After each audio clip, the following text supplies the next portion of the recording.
Ngamani ubulali kaShembe ke nje ngamani ungibulali ngento engihleze ngisho ngani mina ukuthi lezi zinto zamasonto zazikhona once upon a time but sezaplagiarizwa kakhulu through history ngeke sisazi noma sekuyikona yini mina personally this is my personal take ngiyabazi labo abazothanda ukuthi uNkosi ukubusise kanjani my personal take ithi mina Shembe is a glorified cult. Shembe is a cult. Ibandla la kaShembe manje seli cult. Yes, wayewumprofeti back then. Yes, yayikhona into eyayithi uyingelosi noma unjengento ephathiswe imfihlakalo zikaNkuluNkulu ekumele azoziletha la emhlabeni. Yes, yayikhona much like Jesus, much like Yeshua, the black man. Yayikhona imessage noma yayikhona idivine gift yayikhona phezulu kwempilo yakhe kodwa ngesimo sokuthi isikhathi siya evolve abantu bayalahlekelwa ama message nabantu futhi bayalahlekelwa ububona. I understand mina ngesingami through personal experience kaShembe ka cult i-cult kaShembe i-cult landawo because you can't possibly tell me ukuthi we will glorify amadoda amadala no 8 ukuthi alale nezingane eno 15 16 mina nje nginosisi omncane ona 15 years engingaphuka wonke amalungu omzimba mangase kuthiwa uyogana ikhehla kwamina engengize ngiligane not because angiselona itshitshi but because ikhehla leli lizodraina iyouth yengane. One more time for the people at the back, this is super spiritual. The only reason why umuntu omdala would be out here chasing ingane that he is quite literally 3 times or even 4 times age yengane is simply because they want to drain the youth from ingane. Abantu besilisa have this obsession yokuthi bona their own age, they age like wine, they don't have an expiration date namahela inaba resitayo. They have these crazy beliefs and it's only natural for them to pursue what they think they can drain youth out of, which is typically women. They drain amandla out of women, they drain independence out of women, they drain almost they drain almost everything, a emotional aspect noma a physical aspect enza umuntu wesifazane abe umuntu wesifazane ngaphandle kwendoda. And not to mention the fact that nina manje uyinikela mangabe sebuhleni mangabe kaShembe mangabe sekuphakameni wonke lama concepts now, no disrespect kodwa siyazi ukuthi umuntu mayoyinikela lapho uhamba nethongo lonke yini leyo yinde as it stands mina kunomonakala engisawulungisa ekhaya because kunomuntu okuyena yedwa owathi decide ukuthi ahamba ekaShembe waqoqa ithongo lonke waliyisa wolufuhlela kaShembe kwasuka iphethe ekhaya kwasuka iphethe in mina ngenize ningitshele ngalezi zinto engisuke ngikhuluma ngazo ngoba ngikhuluma ngezinto esengiyibonile mina angikhulumi ngento engayizwa ixoxwa noma ngikhuluma ngento engisuke ngiexperience mina first hand kaShembe. Mina ngiyayazi indoda ena 70 something years ezochithela umngayo. Yes, uchitha kanjani una 72 uhambi umithisa kunekhehla nje mina lasekhaya elinengane encane ngisho kuneyami elino 72 years elashada ngingakazalwa. How morally ngiexplainela leyo nto ukuthi because manje nizama ukuemphasize discipline, nizama ukuemphasize ukuhlonipha, nizama ukuemphasize isithunzi nokugana. Morally make sense ukuthi wena at the age of 72 your sperm is expired and fucking degenerating. Uyomithisa izingane ezinama Down syndrome. Yo bafethu ngeke mina we could go on and on ngalento yenkolo but ngizokutshela nje mina ayikho okwamanje ayikho. Yazi mina ngiyayicabangeni for the last 5 to 8 years or so we've seen the rise of izangoma especially ezincane nabelapho bomdabu like siningi ubani uyathwasa siningi ubani udligobongo othola ukuthi sometimes imndeni nodwa sekuzothwasa even 3 or 4 people into ayikade ingenzeki back then.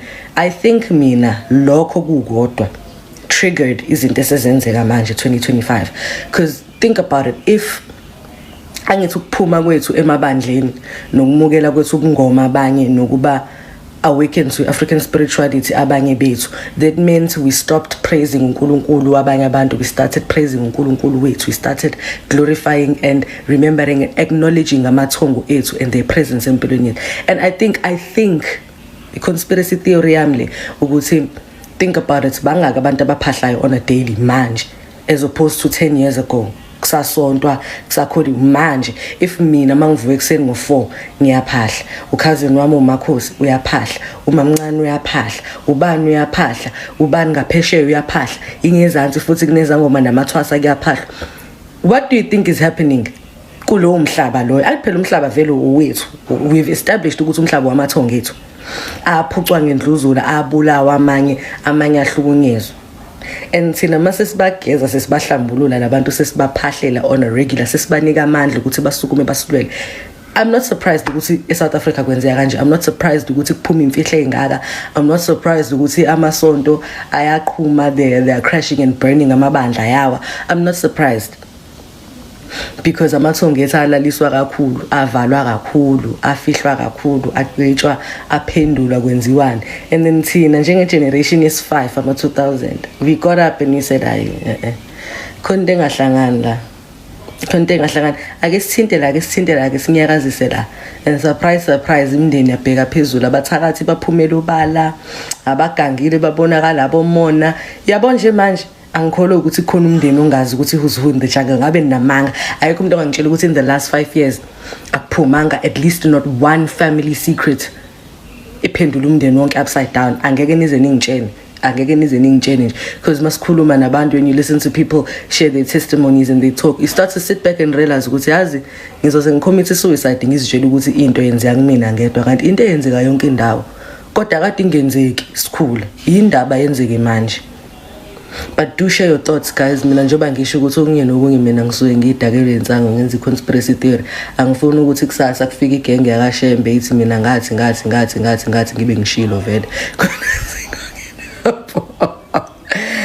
Bekumane ngidlulisa nje ukuthi isonto cha na iradio yami la ngidlala uPetty LaBelle, ngidlala uShelly Siza, ngidlala iVOD choir yaphesheya, ngidlale ukholeka Dubula, ngidlale uMargaret Ngidi, ngidlale uHlengiwe Mhlaba waqala, ngidlale incandweni Christ Ambassadors. Ngidumise hambe ngiyosho nesigodlweni sami ngikhuleke kudilika izulu, phinde ngibuye ngizozilalela. Ngale kokuthi ngigibele ngemali yami, ngale kokuthi ngiswenke okokuqala nje kulamasontweni futhi kuyaswenkwa. Mungenazi ingube yisindo senkingeni. Angizuba nemali yokuthungisa lamajoyini akhona semaningi futhi nalamaVAT esingawazi aqhamukapi. Ngeke ngiphinde ngibe nemali yokugibela, ngiphinde ngibe nento engizoyidla futhi mase ungefa iqaphathi kube ngizopheka la ekhaya futhi ayikho nalento eningi engiyithandazayo lapha esontweni. Abantu bagcwele umoya omumbi nje wempundulo, inyanga inokhunjana abefundisi benu banezigubhu ngeke hamba no. Hello Mzansi, welcome to Mgosa Mzansi. If today is your first time visiting this channel, please do the right thing and click the subscribe button, and also don't forget to smash the like button. Watch this lady exposing Sondo Lakashembe, saying ukuthi Sondo Lakashembe li-cult, uthi anishoni why lamakehla lamadala adata or ashada abantwana labancane laphana akashembe, uthi ngoba bafuna ingadi yalabantwana, bafuna ukuqinisa ngalabantwana, because they believe ukuthi indoda ayigugi ayiloku iba young if ithola ingadi yibantwana labancane. Uthi hayibo nalama uniform abo la ngapheli inqumbi ema uniform ke manje kufuna ube nemali, mangwana mali uvela ubonakala esontweni kokuthi we lona ke yena uswele. Uthi yena nje anything lehlangana nokuthi kumela esontweni cha, uthi njena mcounting out, uthi especially lapha nakashembe njengoba labantu balapha nakashembe ngiyabona ukuthi nalama uniform abete inqumbi safe fashion nje, mangwana mali unganathi impahla letesile uba senkingeni. Please do comment what you think below down in the comment section. I am signing out. Goodbye.